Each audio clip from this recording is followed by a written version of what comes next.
just want to step out, take a breather, take a break, you're always welcome to hop into our welfare Zoom. The link to that is in the chat. Please don't be afraid to make use of that. You can also just tap someone on task force on the shoulder, either on Discord or on Zoom. You can just let us know, and we're always here to give you a hand.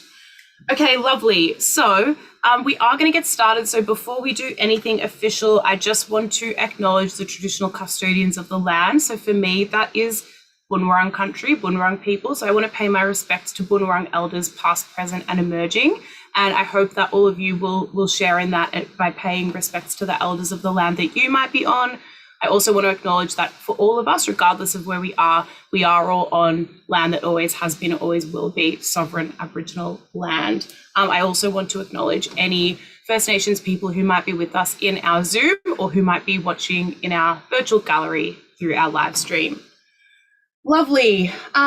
So I might just throw for a moment to Cindy. Cindy, would you like to just introduce yourself to our youth parliamentarians? Good morning, everybody. My name is Cindy Mcleish.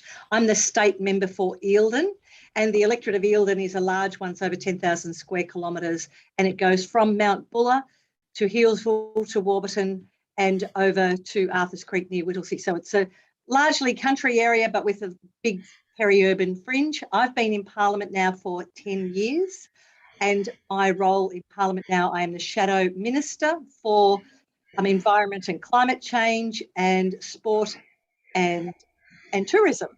So we've just had a bit of a recent reshuffle, and the environment and climate change portfolio is quite new to me, although the issues are not, they're very pertinent to my electorate.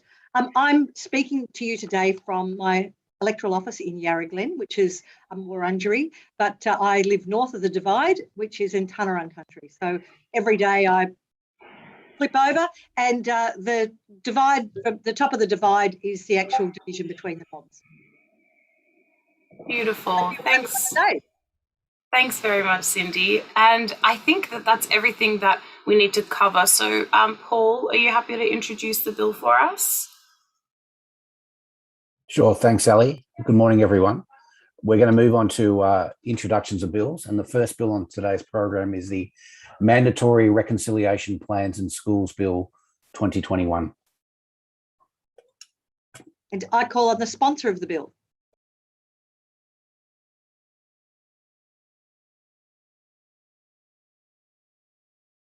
So, Honourable Member Bolsh, I introduce a bill titled Mandatory RAPs in Victoria Schools. Okay, the question is that now the bill be read a first time. All that of the opinion say aye, to the contrary, no. I think the ayes have it. Speaker, the Honourable Member Bolsh, I move that the bill now be read a second time. I would like to start by acknowledging all of the traditional owners of the lands which we all meet on today virtually, and pay respects to all Indigenous people in the room today, and further pay respects to any non-Indigenous people in the room today. Today, my team will be discussing the importance of having reconciliation action plans in all Victorian schools, meaning primary and secondary schools.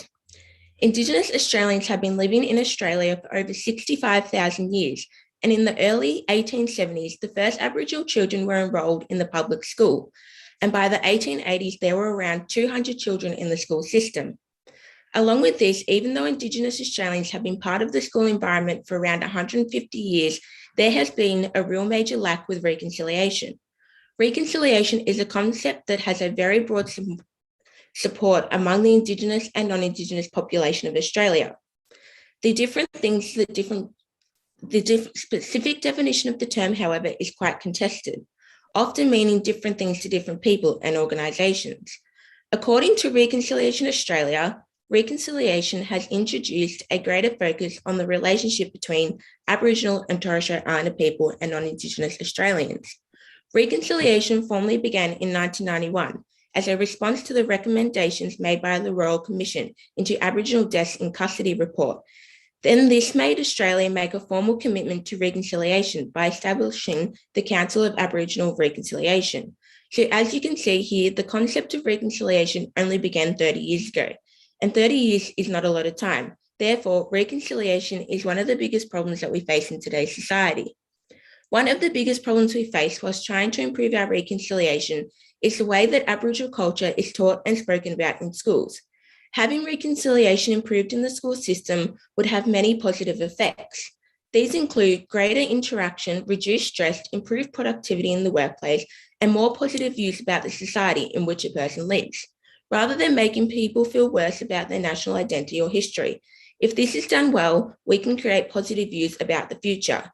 This is why my team strongly believes that all Victorian schools should have a mandatory reconciliation action plan.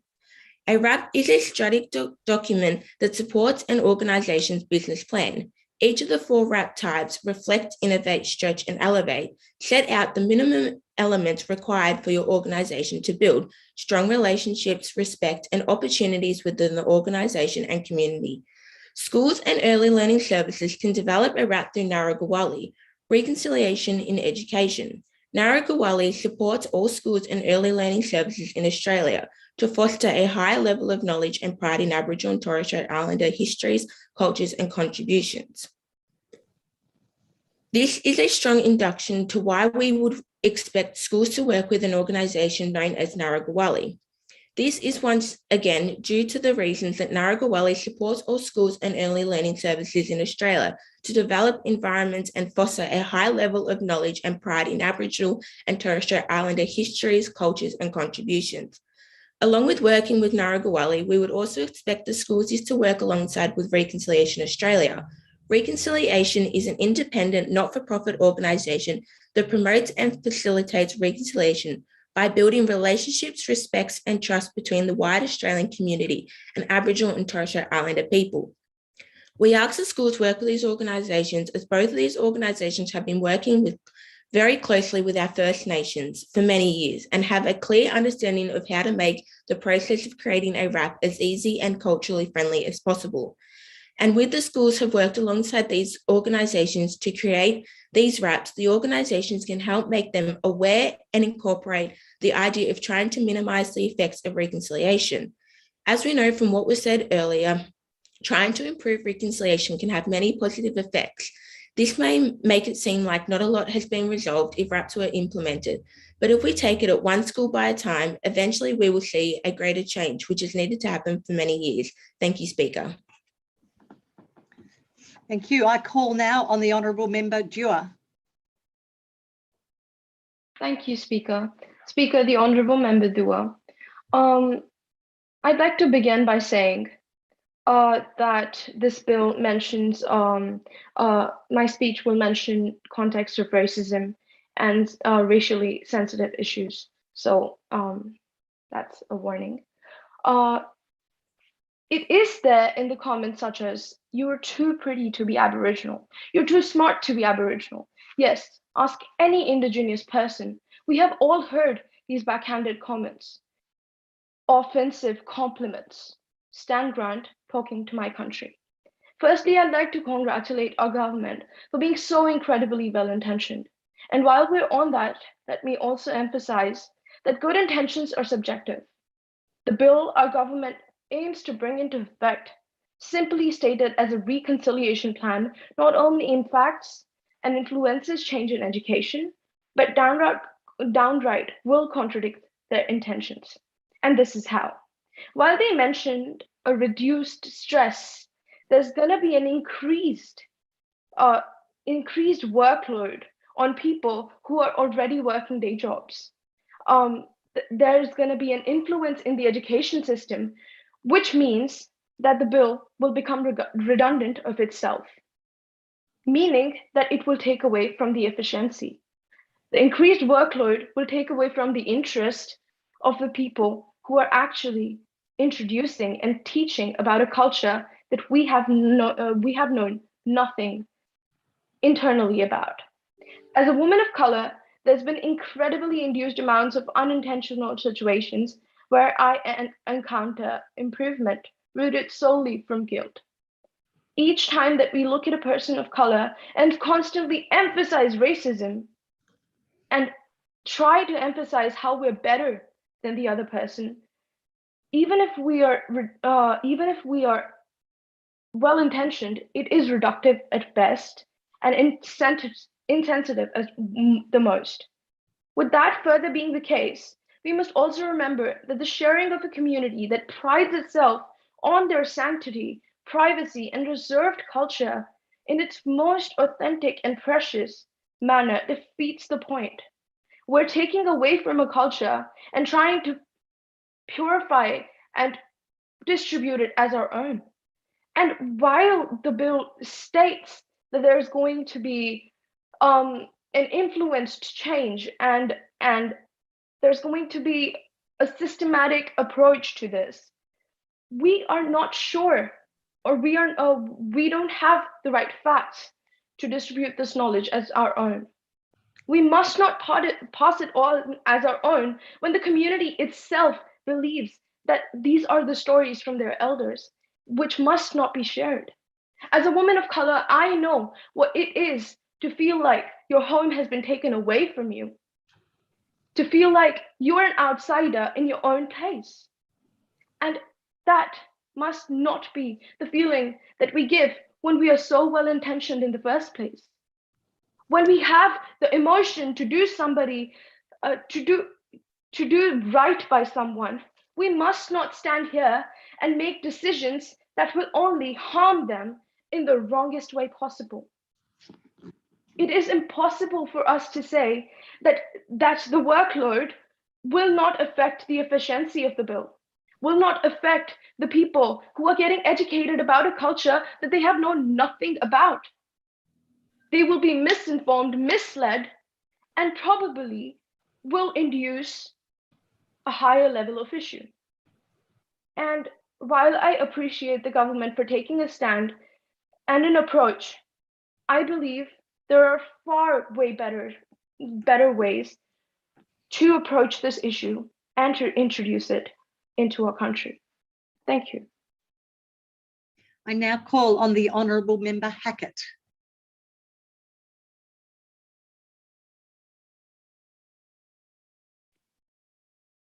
Speaker, the Honourable Member Hackett.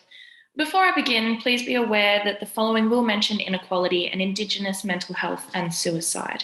If any member within the House needs to step out, please mute my voice and return in a few minutes.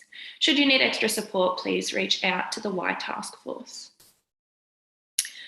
I have first-hand experience from my time working in schools that some educators couldn't care less about cultural identity in their student and staff cohort. I ask, is this not concerning? That some young students are silenced? Should not all young people, Indigenous or not, feel equal to their peers and supported to be who they are and proud about it? Disallowing young people to express themselves and their identity can have an immensely negative effect on their mental, social, emotional, and even physical health.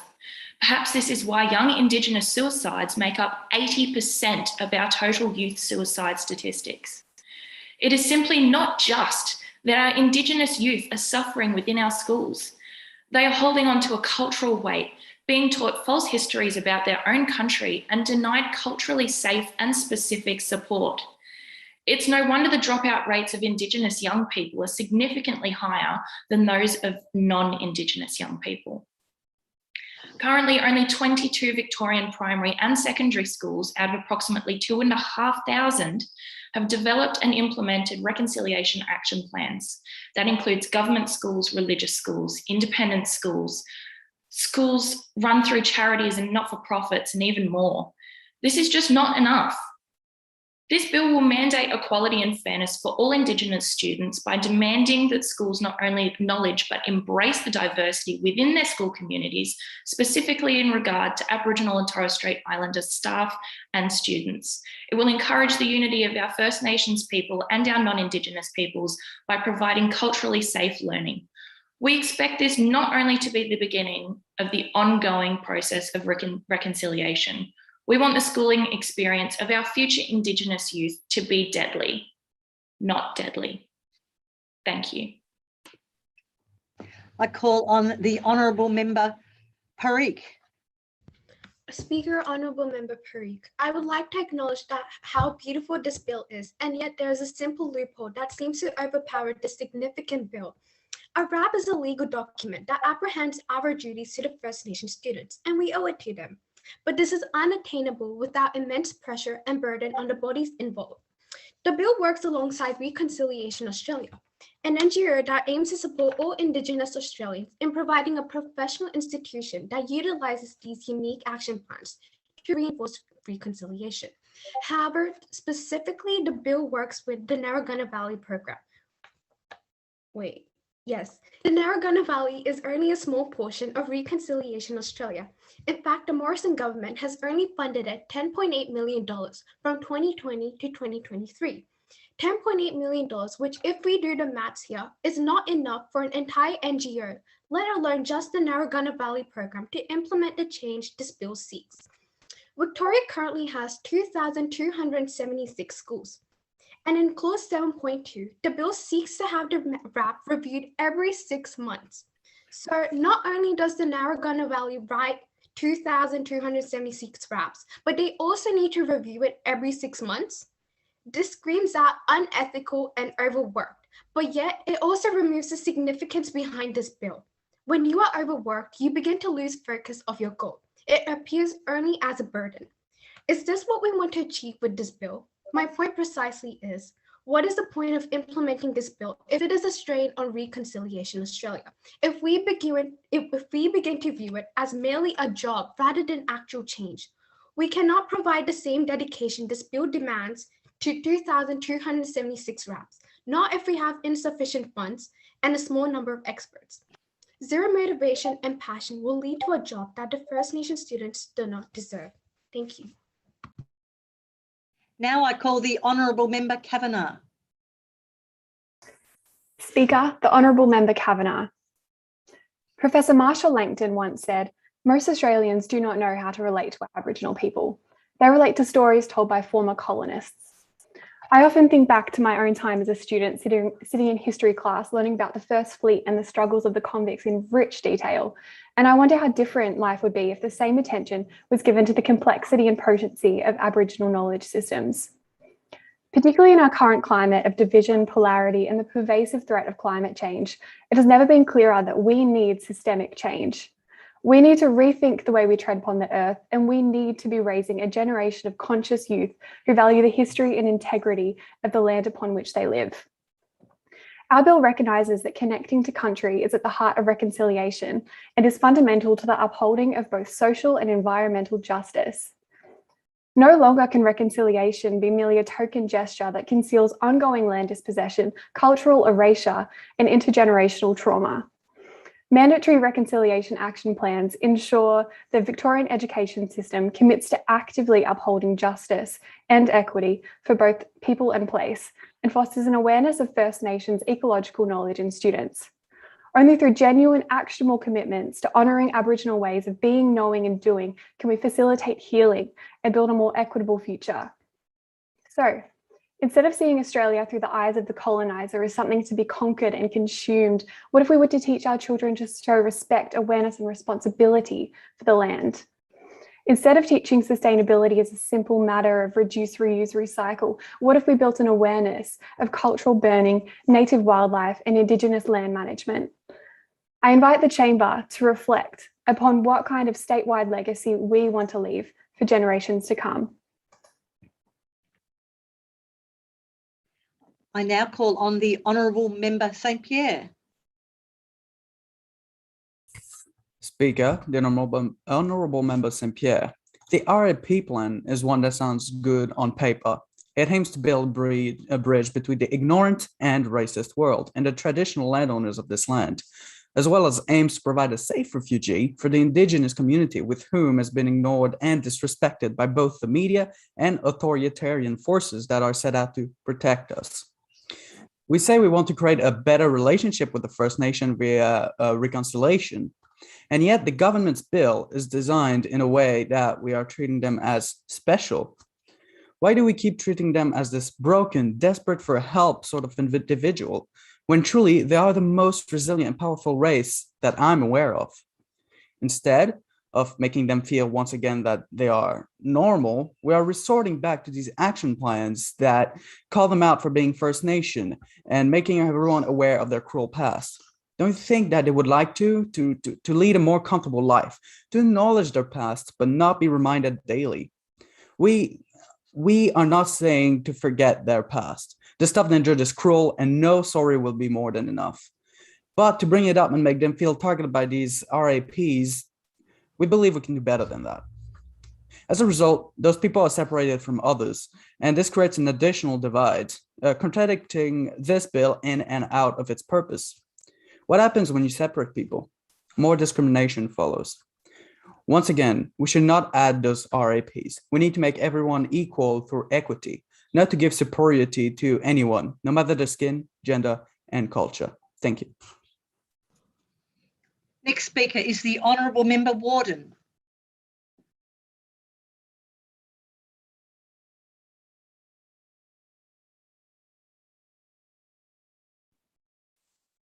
Honourable Member Warden, yes? Speaker, the Honourable Member Warden. Cultural load and exclusion are just two factors out of a handful that I faced with not having a rap introduced into my school's curriculum.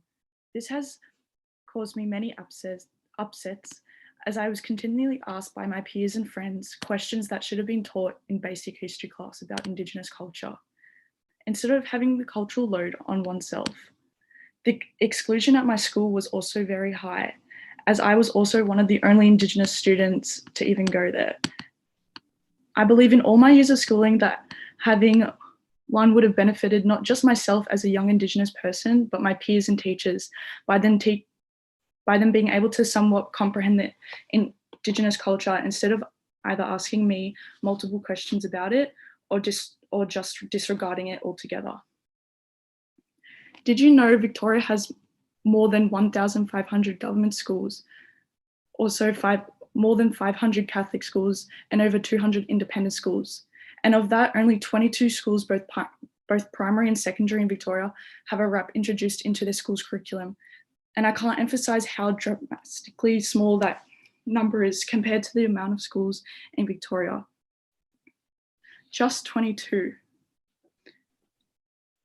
have a rap, but as small as that number is, I envy it, as they are not just the start or change that Victoria needs, but also Australia needs to merge forward to reconcile a brighter, more knowledgeable future so other young Indigenous kids like myself don't need to have the weight of our cultural knowledge and the continuing teaching of which all of us should just already know.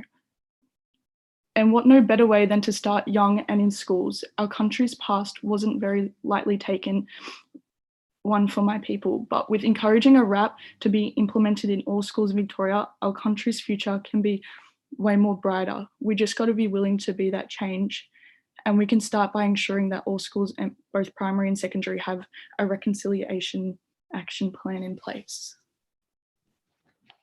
Your time's expired. Now I call on the Honourable Member Vernon. Speaker, the Honourable Member Vernon. I would like to raise a concern that this mandatory reconciliation action plan in schools is going to be very hard for individuals to accept and to also implement in all schools in Victoria. 1, we already have a relationship with the First Nation people. 2, we also have big respect for our First Nation people. And 3, there is no opportunity for our First Nation people, as this has been going on for generation to generation. We must approach the federal government to see real changes in our state of Victoria, not the state. The impact is what I bring forth, as it sparks the grief that our First Nations people have been through. For someone who is non-Indigenous to be teaching about Indigenous culture is inappropriate and wrong. In order for this bill to be successful, we must give our First Nations people what belongs to them for a successful delivery. Thank you. The next speaker is the Honourable Member Asita. Madam Speaker, the Honourable Member Asita. Before I begin my speech, I would like to also pay respect to the traditional owners and custodians of the land on which I stand, the Watarong people of the Kulin Nation.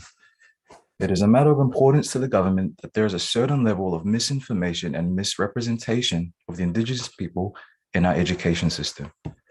The aforementioned can be observed in the lack of the established frameworks in the education system that are accountable for cases in the matter of Honourable Member Warden. This bill ensures a better application of the framework alongside Reconciliation Australia through the assignment of reconciliation liaison officers stated in Clause 6. The criteria and responsibilities of these officers are clearly written throughout the clause, in which their purpose is also further outlined in Clauses 7 to 9. These sections emphasize the necessity of having a presence of Aboriginal and Torres Strait Islander people when teaching Indigenous history and culture. Through the use of the action plan and officers, it is aimed to alleviate the educational load put on the shoulders of the teachers and educational providers. Including the Indigenous voice will ensure the accuracy and authenticity of shared knowledge and teachings, and can only vitalize the educational system, and furthermore, the community. There are currently 4,917 schools and early education centres around Australia that have taken a step towards bridging that gap between the non-Indigenous and Indigenous people through their own successful action plans. Speaker, honourable members of the floor, I see 4,917 reasons why and how our state of Victoria can meet the needs for the mandatory implementation of reconciliation action plans for the educational system. Thank you. I call the Honourable Ranghawa. Respected Madam Honourable Member Randhawa, and firstly, I would like to acknowledge the idea behind this bill, that we truly can't forget the nation Australia sincerely belongs and always will belong to our Indigenous people. There's no denying in that fact. But indeed, proposing a definite and mandated reconciliation plan for every school in Victoria might not necessarily meet its purpose.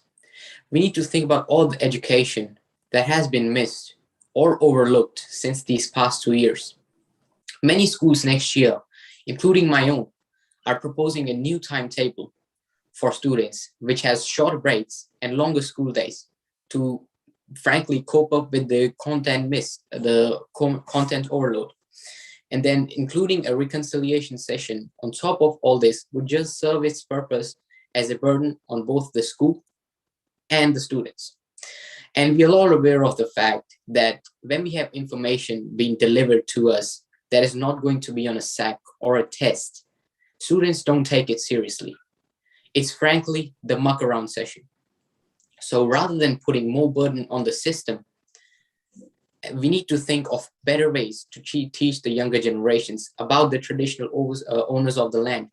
And these are some alternatives that I would like to offer, such as teaching units like Aboriginal history as part of pre-existing subjects like humanities, or all the texts we read in English from years 6 to all the way to 12, that they should reflect Aboriginal history. Because if the curriculum adapts it, students will be obligated to demonstrate a greater understanding about these topics as they will be tested on it.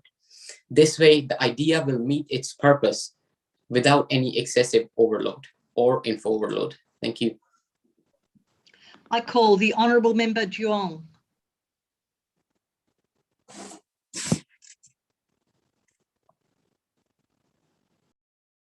Speaker, the Honourable Member Duong. This speech will mention colonisation and racial division and may be challenging or triggering for some people. If they feel concerned about the content, youth parliamentarians and members of the Yarra are encouraged to step out or mute their volume in a few minutes' time. Here, I'll be talking about why mandatory reconciliation plans will provide benefits to Indigenous Victorians.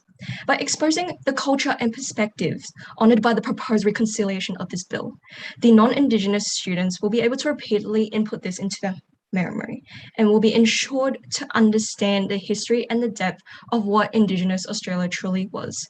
This will then amplify the voices of Indigenous Victorians. The education on the depth of Indigenous Australians' culture and history will decrease the stigma that Indigenous people may face.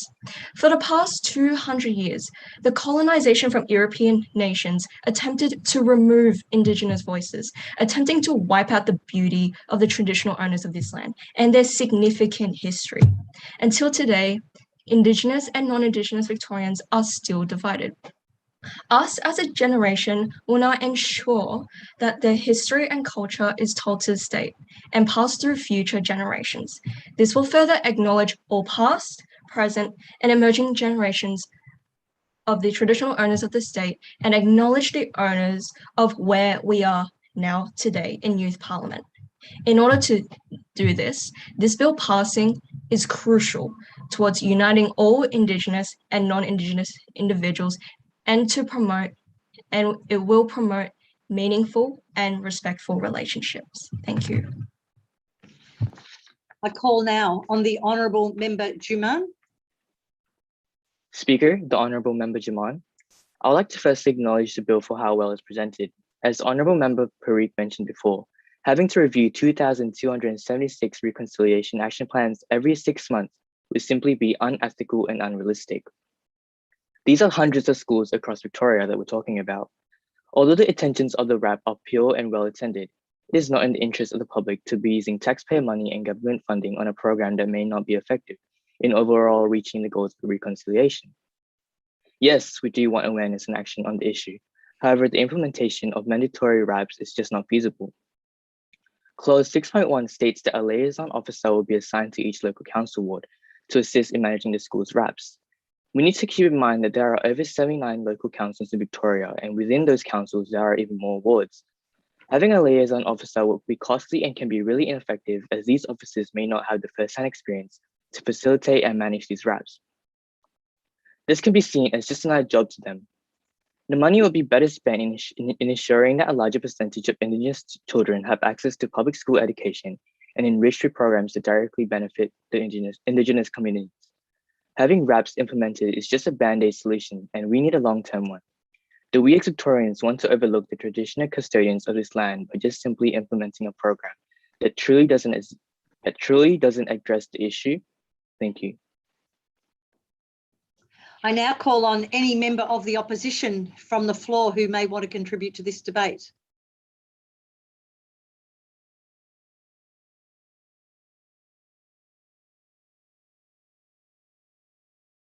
Seems that there's no members of the opposition willing to speak. Is there anyone from the government who wants to take this opportunity to speak on this bill? Okie dokie. Looks like we'll move on. So now I call on the sponsor of the bill for their right of reply.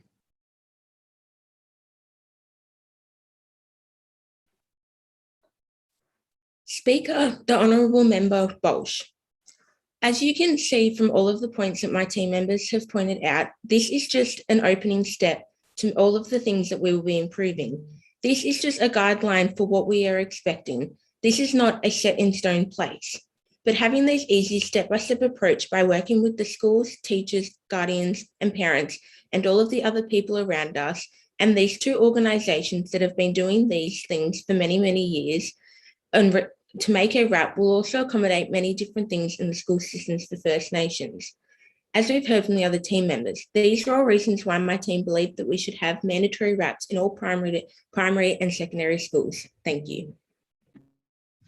Okay, so with the conclusion of the debate and the final speaker, the question is that the bill, Mandatory Reconciliation Plans in Schools Bill 2021, be read a second and a third time. Okay, so all those of that opinion say aye. To the contrary, no.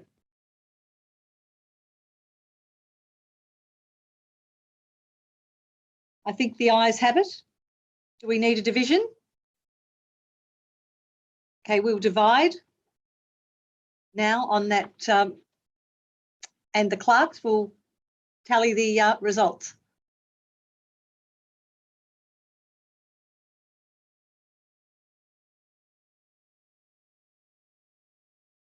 Just wait for 30 seconds for everybody to get their vote in.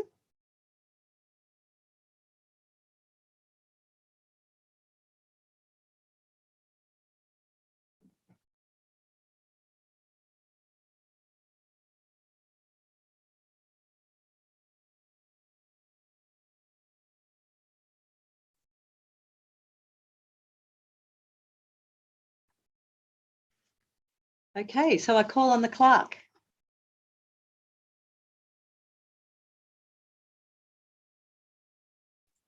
Thank you, Speaker. The results of the division, ayes 23, no 6. Therefore, it did resolved in the affirmative. Okay, thank you. And now we will close that debate and move on to the next section. Thanks.